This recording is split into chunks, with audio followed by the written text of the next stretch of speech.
Hey, what's going on, guys? It's the Lego Mandalorian here, and today we are reviewing episode 6 of The Mandalorian. So, since my name is the Lego Mandalorian, I was destined to review this show. So, I gotta admit, this episode is one of, if not my favorite, of the 6 that have come out. So, this was basically the Mandalorian being the Mandalorian. We got to see this whole heist with him and teaming up with some other mercenaries. Basically, he hooked up with some old mercenary leader guy. I guess I don't know if he's like a guild leader or member or something like that. But he's out to just make some more money to go wherever he's going. So we got to see these new characters help him, break this prisoner out of this New Republic, like I guess prison ship. So that was really cool. We got to learn more about his ship. I cannot. I can't remember the name of the ship, but it's kind of his ship can be undetected because it's not really registered under New Republic ships, I guess, since it's an older model. And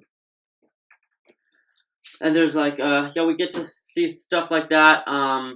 We get to see him beat up a bunch of security droids, which was awesome. As for the characters themselves, the other, I guess, bounty hunters or mercenaries, we get to see, just the basics of their personality. We got, the droid is kind of the pilot.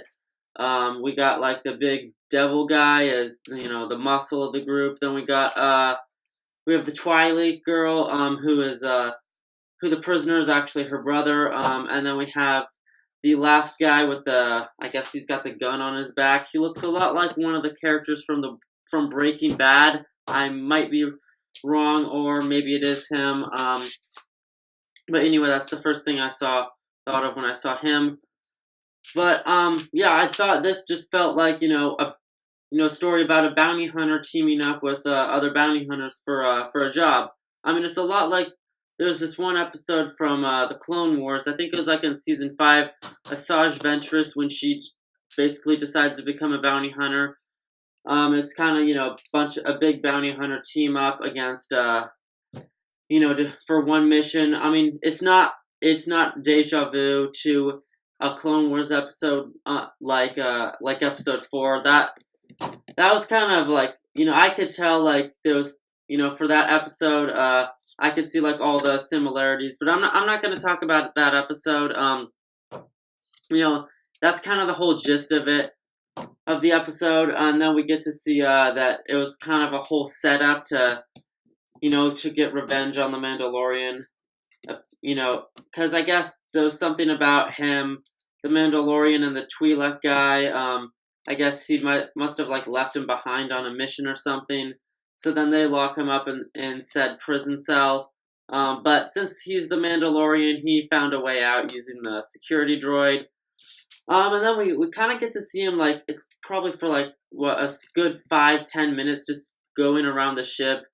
And where it kind of looks like he's, killing all of them off one by one. But then it turns out at the end of the episode that he left them alive, which I think, it's not really, I think, but it's obvious that these characters are going to be back eventually.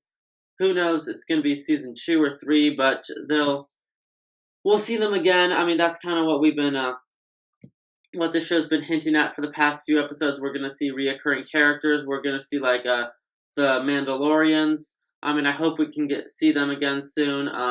Grief Karga is going to be seen again soon. There's the Ugnaught guy. Maybe. I mean, he might be fine. Just left on the desert planet. We might not see him again.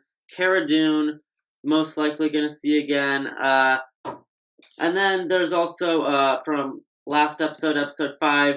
There's theories that the person we see, well, I guess the foot we see is Boba Fett. Now, if you know this timeline, this is 5 years after Return of the Jedi.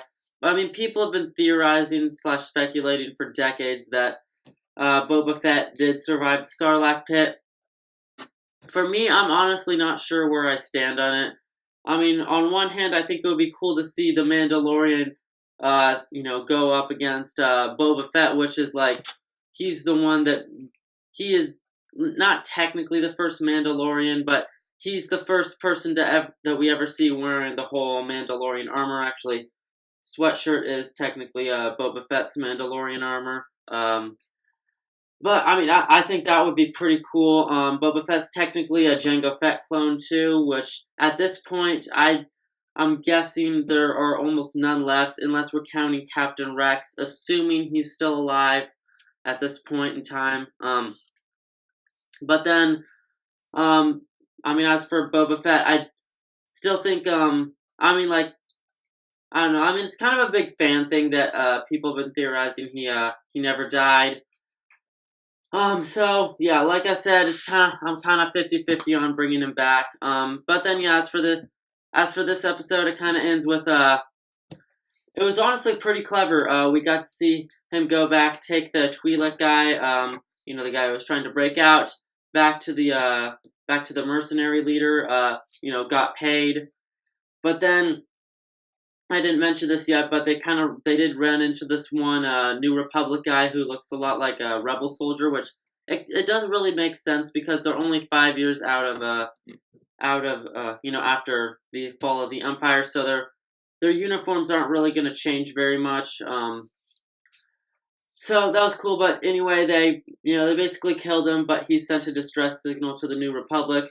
So the Mandalorian basically he planted the tracking. I want to say tracking fob, but that's what the Bounty Hunters Guild uses. But I guess the distress signal button remote thingy. But he planted it somehow on the Twi'lek guy, and which basically sent 3 X-wings to I guess their hideout. I don't know what you call it. Like I guess their space garage. Dave Filoni is one of the X-Wing pilots, which I thought was pretty cool. And if you don't know Dave Filoni, he created Star Wars The Clone Wars and Star Wars Rebels. Love both those shows. So I thought that was pretty cool to see him. But I mean, that ending scene I just thought was, pretty clever on the Mandalorian's part. But yeah, overall, I thought that was a great episode. We saw Baby Yoda a couple times, but he's never the key part of the story itself. Which yeah, like, this point in the story, he's not really necessary to be like, the center of attention. I'd say like, maybe towards the end of the season we might get we might see where his whole story is gonna fold out. Who knows if he's probably not gonna be on the show like for its entirety. Eventually he might maybe meet Ahsoka Tano and drop him off with her or something like that. Nobody knows yet, but what I'm trying to say is Baby Yoda's not going to stay on the show for its entirety. Eventually, we're going to have to say goodbye to him, and the Mandalorian will have to be on his way. But I would probably give this episode a 9 out of 10, maybe even a 9.5 out of 10. Really great episode. Felt like a bounty hunter episode. Just hit all the right notes. So anyway, let me know what you guys think of The Mandalorian Episode 6 in the comments section below. And anyway, if you like this video, give it a like. If you want to see more of this kind of content, you can subscribe. And I'll see you guys next time.